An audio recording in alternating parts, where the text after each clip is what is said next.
the rudder.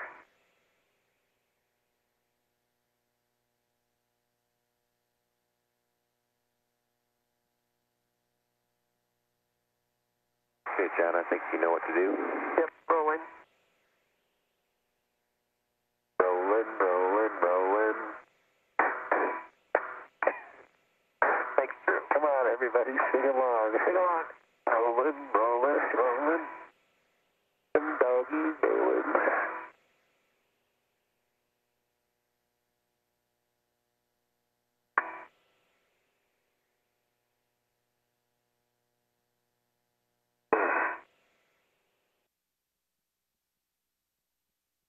The second of 3 new outer blanket layers now installed. The 2 highest priorities, Bay 5 and Bay 8, are complete. Handle with the spare tether and try and put it under a bungee. Sounds good. 1 bonus outer blanket layer for equipment Bay 7, which protects the solar array drive electronics system, is the final task for the Hubble servicing mission. As far as EVAs are concerned, this will complete all of the tasks. Effectively, all of the tasks have been completed. Bay 7 is a bonus, and the crew's been given a go for the installation of the new outer blanket layer across or over Bay 7.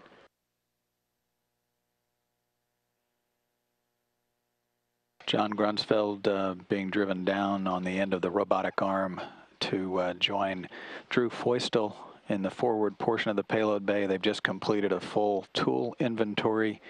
Now that the spacewalk is wrapping up, the final spacewalk to service the Hubble Space Telescope is complete.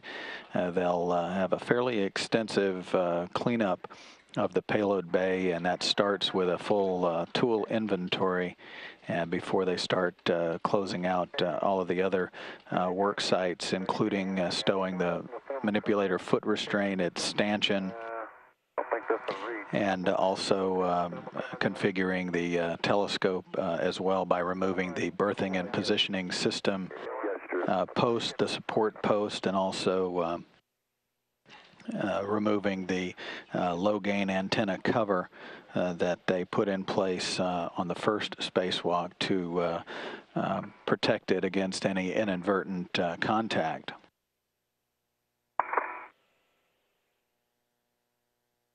The plate tether is now stowed. Hey, John, can you stow it on that little hook right in front of you? Here? Yeah, that's, I think, oh, that's the landing. Oh, is it? Okay. That's not the one that it latches on when we close it? No, that's at the top. Okay. That's the one above it. Okay, thanks.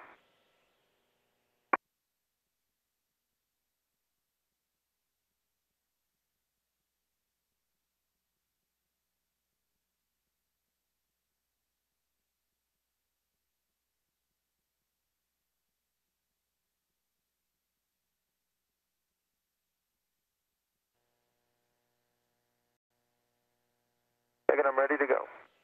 Here we go.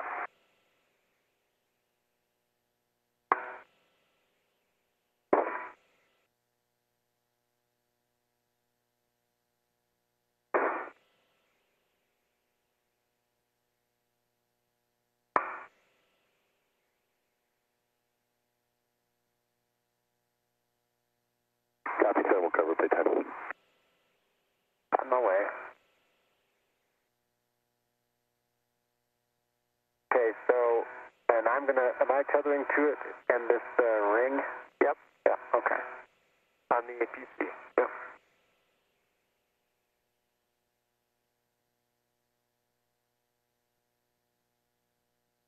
That looks better.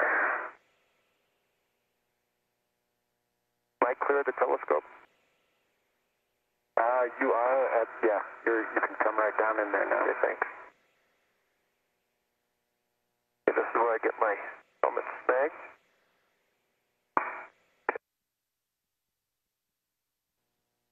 As the crew continues with final cleanup activities in the payload bay, the steps underway are to stow the manipulator foot restraint. It is no longer required for this mission, and so they are going to remove that from the end of the shuttle's robotic arm. Andrew, you have a tether from the MFO to the APC, right? I do.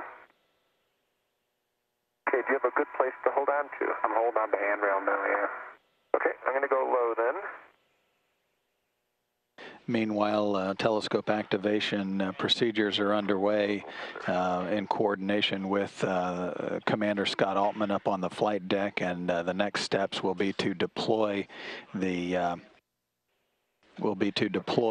high gain antenna that were stowed before Atlantis arrived for grapple of the telescope.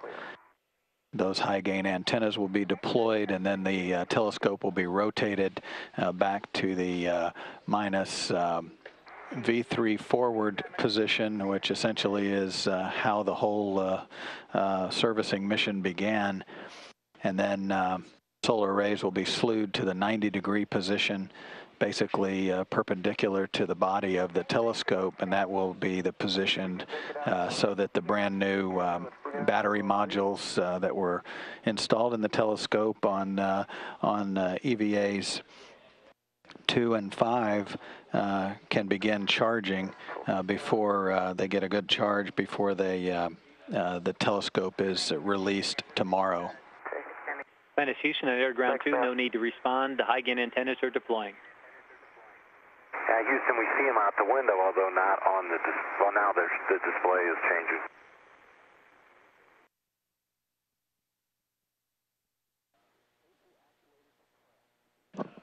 And Atlantis' airlock now repressurizing at 2:22 Central Time this afternoon, making the official time for today's 5th spacewalk of the mission 7 hours and 2 minutes in length.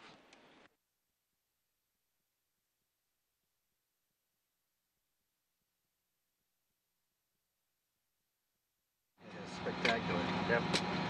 Really started out great with the battery test. And Houston, looks like it's a while till we get into attitude. It was good. You guys got everything done. You concur, we'll go free. The thing is, we didn't get everything done yesterday, right? We had one thing that we didn't get done. We didn't get this blanket that we had to put on. We didn't get that done, and you guys were able to pick it up and do that and everything else that we had on our plate. Yep, we put batteries in, right. Wide field, the FGS in, fine guidance sensor. Right. Then we wrapped Hubble in a blanket. You wrapped it in a blanket and kissed it goodbye. Yeah. Yep. Literally. And kissed it goodbye. Gave it a kiss goodbye. Yep. All right. So there was before we flew, there was these questions about the last man to touch Hubble. Who's going to be the last, man or woman to touch Hubble? Yeah. Megan, you're going to get to touch it with the arm tomorrow. I think we agreed it's Megan. It's Megan because she's going to do it with the arm. But you two guys are out there, and John, I'm the witness on this. You actually were the last guy to pat it goodbye. What were you thinking when you patted Hubble goodbye? What was going through your mind? Happy voyages. I hope everything that we did worked. What else? Anything else? I mean, it must have been a lot of personal satisfaction too that we had gotten everything done, and this instrument that's such a wonderful instrument that you've worked on and with, and for so long. It means so much to you. I mean, that must have been pretty emotional out there in that last few minutes. Huh? It was. It's hard not to think of Hubble as something alive, but I really was thinking of Hubble as a friend. Yeah.